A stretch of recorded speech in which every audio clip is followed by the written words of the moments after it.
Nah, di video kali ini, motor ini yang akan menjadi lawan kita, teman-teman. Honda CBR 250 RR tahun 2017. Di depan gua kenceng banget mas ini. Seru.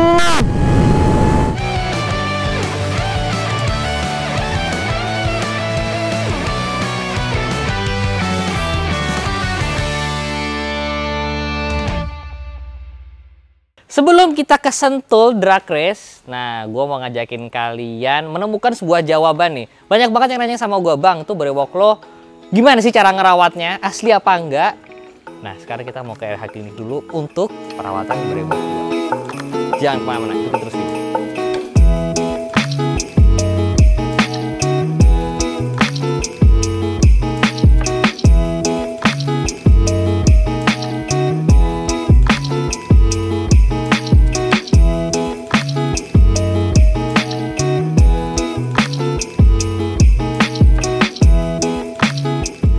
Shaving tiap hari atau berapa hari sekali? Enggak sih, mungkin sekali, seminggu atau 2 minggu sekali lah. Sampai kalau aku pakai masker udah gatel atau makan udah repot, biasanya aku cukur.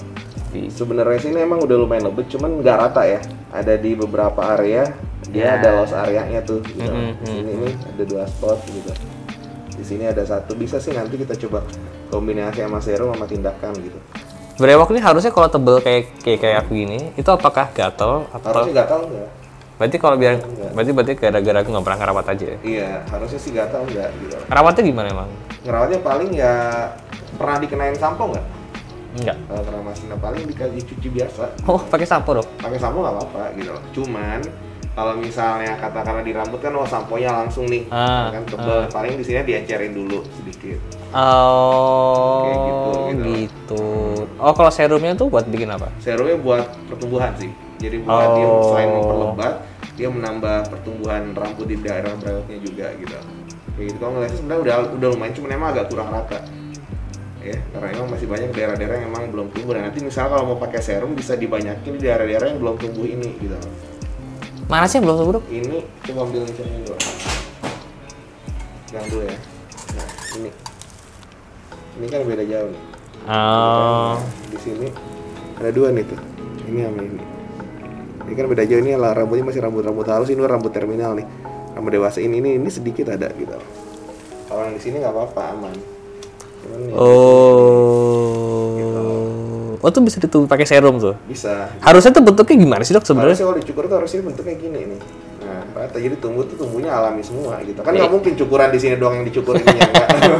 Ya, ini berarti emang ini harusnya terisi rambutnya. Iya, betul. Harusnya sini terisi. Juga harusnya. Betul, kayak gitu. Oh. Harusnya terisi. Jadi emang dia nggak balance. Ini juga nih.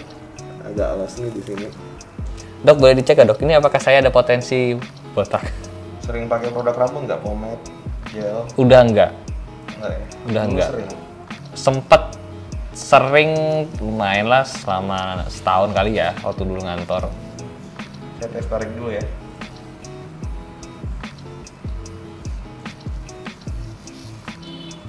Daerah sini udah mulai agak tipis sih, Mas. Di atas sini nih. Di depan sih batasnya sih masih aman ya. Ini masih aman, masih batas normal nih, nggak yang terlalu naik. Cuman di sini nih, tuh. Oh no. Di sini mulai agak tipis nih. Terus gimana, Dok? Sering mikir konten mungkin ini. Nah, keturunan ya? Keturunan bisa karena faktor stres, bisa juga. Stres? Iya, stres. Bisa ngerokok nggak? Enggak. Nggak sering kena matahari? Enggak. Ya maksudnya nggak sering kayak berjam-jam juga sih. Karena ini kalau basah nih kelihatan, karena ini udah jarang-jarang. Kalau pada saat posisi rambutnya basah terus disisir itu lebih kelihatan tuh. Waduh. Karena yang jarang. Nah, ini di sini nih. Dok gimana tuh, Dok? Di sini. Dok, Nah, tolong. nanti pakai produk sama kombinasi sama treatment. Dok, kalau di luar sana kan banyak tuh Iya. obat-obat buat bikin tubuh brewok lah yang katanya cepet dan sebagainya. Soalnya netizen gue juga sering bertanya nih, aku pakai apa sih gitu, padahal aku natural loh. Itu aman gak sih, Dok, sebenarnya? Nah, jadi gini, emang obat-obatan di luaran itu kan sangat-sangat banyak sekali ya. baik yang dijual bebas ya, atau mungkin yang di online shop kayak gitu-gitu, atau lewat marketplace. Nah, cuman teman-teman ini harus hati-hati. Obat-obat yang di luaran itu kita nggak bisa ngegaranti isinya apa. Apalagi misalnya dia bilang, oh ini obat impor nih, kayak gini-gini, karena bisa aja tuh mungkin basic aslinya impor yang entah kita nggak tahu isinya apa, terus sama dia mungkin dioplos apa gimana, kita nggak tahu. Karena kalau misalnya serum-serum yang beneran yang di sini tuh kan biasanya warnanya bening, Mas. Warnanya bening. Jadi misalnya kalau misalnya orang mau jahat nih, jadi campurin dia sama aqua deh, kayak gitu, diencerin. Kan kita nggak tahu, mungkin tadinya pun kalaupun misalnya itu obat asli, otomatis karena dia diencerkan, efektivitasnya pasti berkurang. Itu nomor satu.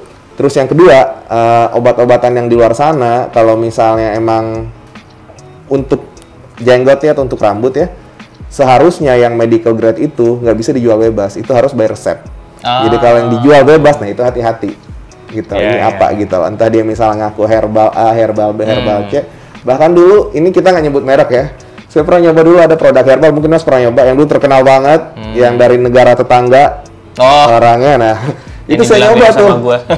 Iya, itu nggak tumbuh banget, wangi iya Mas, tumbuh kagak.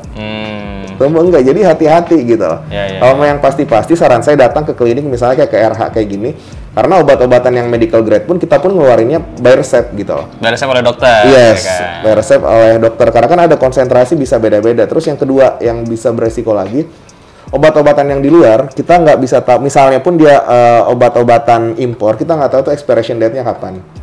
Manakala obat itu misalnya udah rusak, satu tuh, atau udah expire, itu selain efektivitasnya berkurang, itu bisa menimbulkan reaksi alergi juga yang nggak diminta-minta gitu loh. Nah itu yang nggak bisa diprediksi. Kayak saya bilang, ini kan brewok ini kan kita di muka ya. Muka ini cuma satu Mas, nggak bisa diganti. Setuju. Jadi jangan digambling gitu loh. Ya, jadi yang aman-aman aja lah ya. Betul. Keren. Kayak gitu.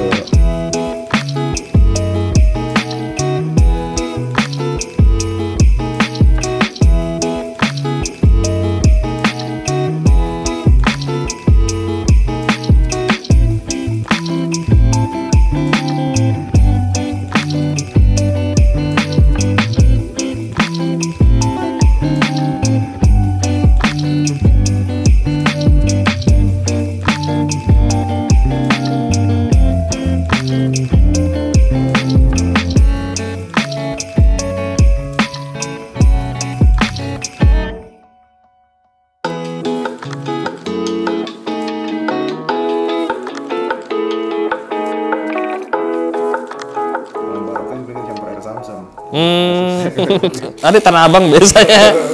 Tapi itu di sini oplosan juga Mas. Ya, oke Mas, mulai ya. Sakit? Insya Allah enggak. Ya.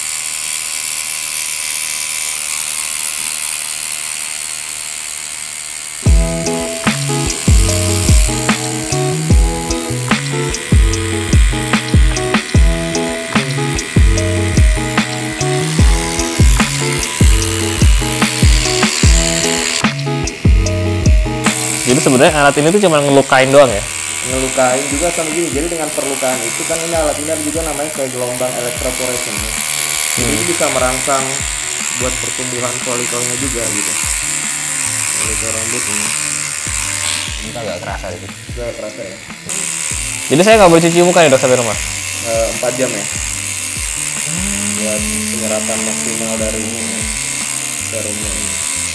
Dari skala 1 paling ringan, 10 paling nyeri, nilainya berapa menurut Mas? Ini? Iya. 0. 0 ya? Kalau di sini 0, cuma kalau di bawah dagu tadi agak 1, 2 kan. Tapi dikit lagi deh. Tadi kayaknya nafasnya nggak sampai bawah ya.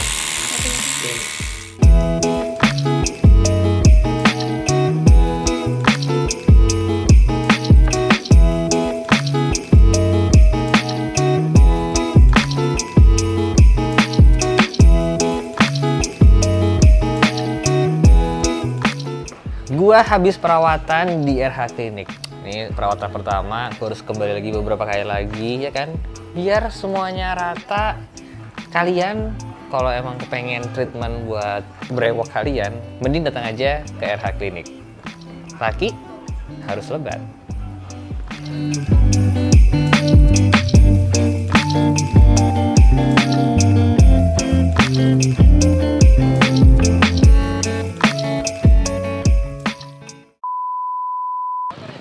video kali ini, motor ini yang akan menjadi lawan kita teman-teman. Honda CBR 250RR tahun 2017. Atau mungkin kalian ada yang tahunya adalah Cinta. Ya, karena dulu gue pernah punya motor satu ini. CBR 2,5RR adalah salah satu atau mungkin motor 2,5 2 silinder yang tenaganya paling gede keluar dari pabrik teman-teman. Kalau nggak sekarang sekitar 39 atau 40 PS. Berarti on crank kira-kira ya sekitar 40-an horsepower. 6 speed, dia kan 250 cc, 2 silinder. Top speednya gue udah nggak tahu berapa. Motor ini kenceng ya. Kalau kalian suka nonton video di YouTube, orang-orang bahkan gue sendiri juga udah pernah merasakan, ini motor adalah motor yang kenceng gitu. Emang udah dibuat sport, ya kan? CBR 250RR. Nah, apakah GSX-i-nya bisa menang melawan CBR 250RR? Motor ini bisa dibilang hampir standar, tapi nggak standar-standar banget karena sudah ada knalpot racingnya, ya kan? Full step juga udah racing. Ini kaliper semua udah baru, terus steering damper. Pokoknya udah keren banget lah motor ini, ya kan? Nah, ini gue mau say thank you dulu sama MR Motorshop 58 dan juga Mahenda Motorsport yang udah dengan baik hati jauh-jauh mau ke Sentul nemenin, ya kan, untuk bikin konten ini teman-teman.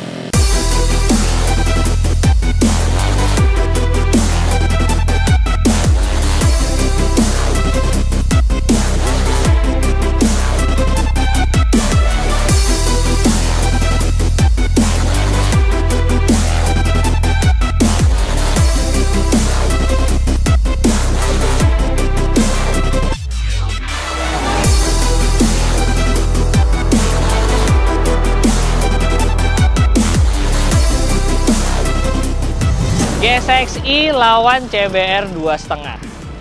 Kalau ketika masih bensin, teman-teman, menggunakan mesin bensin, udah dipastikan ini nggak bakal bisa nyusul CBR 2,5RR. Tapi sekarang ada sudah berbeda nih. GSX-nya sudah full listrik, ya kan?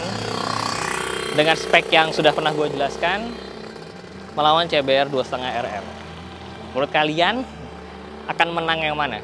Jarak pendek, jarak panjang? Silahkan tulis di kolom komen di bawah. Jadi kali ini kita akan ngetes 200 meternya dan sampai di ujung finish kira-kira 500 meter. Nah, untuk speedonya sendiri kebetulan punya gua nanti. Gue mencoba menggunakan HP nanti, cuman gue juga tidak tahu apakah itu akan akurat apa tidak karena tuh aplikasinya bukan aplikasi yang serius-serius banget. Jadi nanti setelah race kita akan tanya kepada pembalapnya tadi itu kira-kira lari berapa, teman-teman, menurut speedo si CBR 2,5. Gue deg-degan karena ini sekarang akhirnya GSX-i lawan kelas yang di atasnya. Bismillah. Semoga hasilnya oke. Semuanya selamat.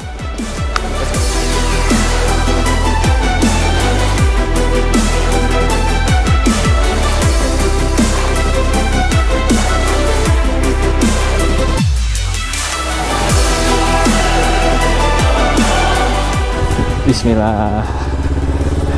Deg-degan nih. Saya sungguh deg-degan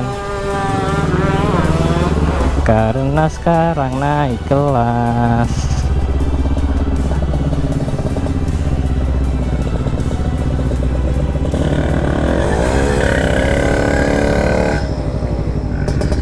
Mode 3. Bismillahirrahmanirrahim.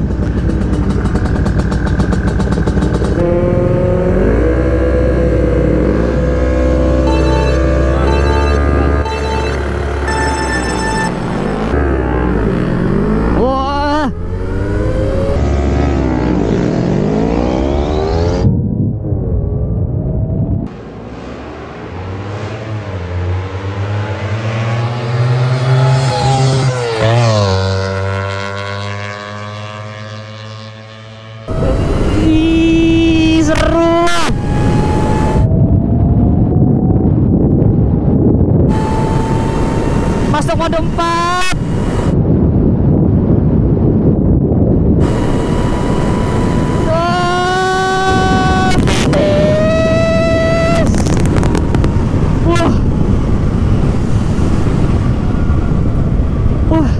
seru.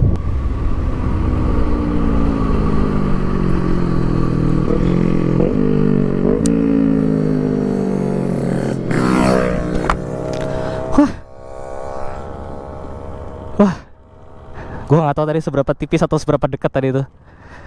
Wah, seru. Dari replay bisa kita lihat semenjak awal GSX-i sudah meninggalkan CBR 250RR di belakang. Gua pun sungguh kaget dengan hasil ini. Gua pikir CBR 250RR 2 silinder memiliki torsi yang sangat besar, harusnya dia bisa melesat dari awal. Tapi ternyata torsi dari motor listrik tidak bisa dikalahkan oleh 250cc 2 silinder. Sayangnya speedometer gua salah, jadi itu hanya mentok di 125 km/jam. Tapi kecepatan aslinya jauh di atas ini.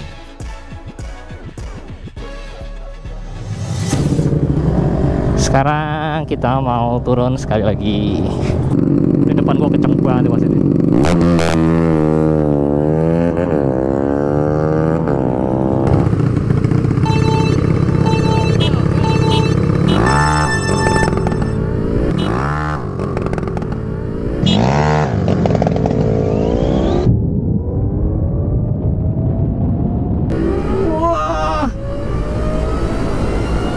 Kencang banget ini.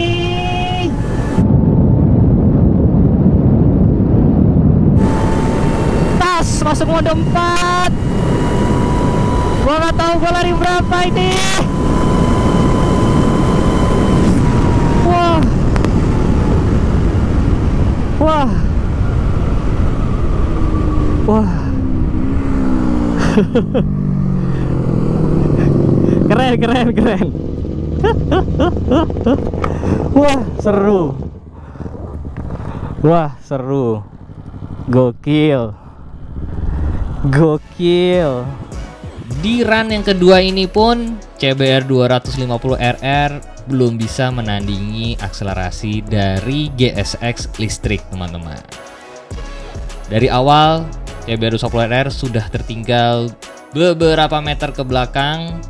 Di titik 201 meter juga GSX-i masih memimpin di depan. Jadi setelah 2 run ini bisa terbukti bahwa torsi dari motor listrik sangat-sangat kencang. Sudah bersama Mas Reza, thank you banget Mas. Siap, sama-sama. Thank you banget udah jauh-jauh boleh ke Sentul, nemenin kita bikin konten. Pengalaman gua kok. Udah pernah turun Sera? Belum. Jadi kita Perdana nih. Kita sama-sama amatiran lah ya. Iya betul. Amatiran, bukan yang emang jago balap lah ya, kira-kira. Bukan pembalap. Pembalap Sun Mori aja lah ya. Betul. Pembalap Sun Mori aja lah ya. Tadi Mas, ini kan butuh speedometer gue tadi kan kurang akurat nih. Tadi tuh sebenarnya kita kecepatan berapa sih Mas? Kalau di speedo gua Ketika pas di ujung lah. Iya, dari ujung itu di speedo gua itu 160. 160. Nah, kebetulan gue ditinggal sekebon nih sama nih GSX nih. Ini mungkin di atas 160 nih. Ya. Gue salut banget. Gila. Jadi gimana? Habis ini jual ini ganti sini aja ya? Pindah elektrik. Langsung ganti ke listrik katanya. Mas Reza, thank you banget. Thank you sekali Kalian lagi. jangan lupa mampir ke toko. Tokonya di mana Mas?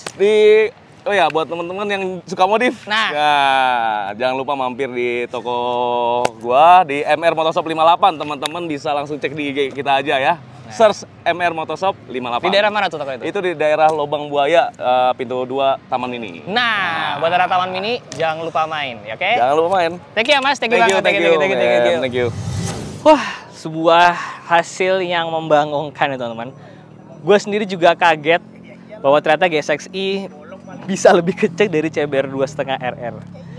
Wah, ini hasil yang sungguh-sungguh membanggakan ya teman-teman. Mungkin banyak yang nggak suka sama hasil dari video ini, banyak yang bertanyakan, tapi ya seperti gue bilang ini gak settingan. Gue sama Mas Reza juga masih amatir dulu, jadi menurut gue skill ready kita memang masih sama-sama aja.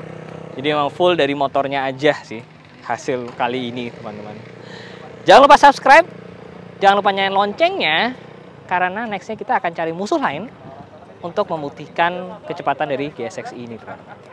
Nextnya kira-kira siapa? Tulis di kolom komen di bawah. Jangan lupa di like, jangan lupa subscribe. Saya Sevi Jalan, masih di video guys.